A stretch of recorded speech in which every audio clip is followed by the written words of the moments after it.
ગણપતિ બાપા, તમે એકલા અલગ કેમ દેખાવ છો? હું તમને એક વાત પૂછું? પૂછ બેટા, શું પૂછવું છે? ગણેશજી, તમારા કાન કેમ મોટા છે? બેટા, મોટા કાન એટલે બધાની વાત ધ્યાનથી સાંભળવી.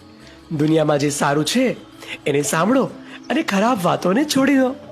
ગણેશજી, મેં આંખો કેમ આટલી નાની છે? બેટા, નાની આંખો એટલે એકાગ્રતા. જે કામ કરીએ તે સંપૂર્ણ ધ્યાન સાથે કરીએ, બાકી બધું ભૂલી જવું.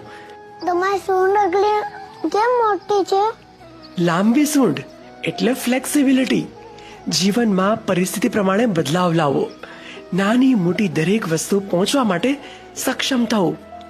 ગણેશજી, તમારું પેટ કેમ મોટું છે? બેટા, મોટું પેટ એટલે સહનશીલતા. જે મુશ્કેલી આવે એને શાંતિથી સહન કરીને આગળ વધવું. ગણેશજી, એમાં એક જ દાંત કેમ રાખ્યો છે? બેટા, એક દાંત એટલે ત્યાગ. જીવનમાં સાચી વસ્તુ માટે ક્યારેક આપણે થોડું છોડી પણ દેવું પડે.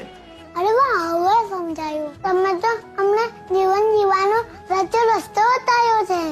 હા બેટા, જ્ઞાન એટલે શક્તિ. એના પરથી જ તને સુખ, શાંતિ અને પ્રેમ મળશે, અને આખું વિશ્વ તને તારા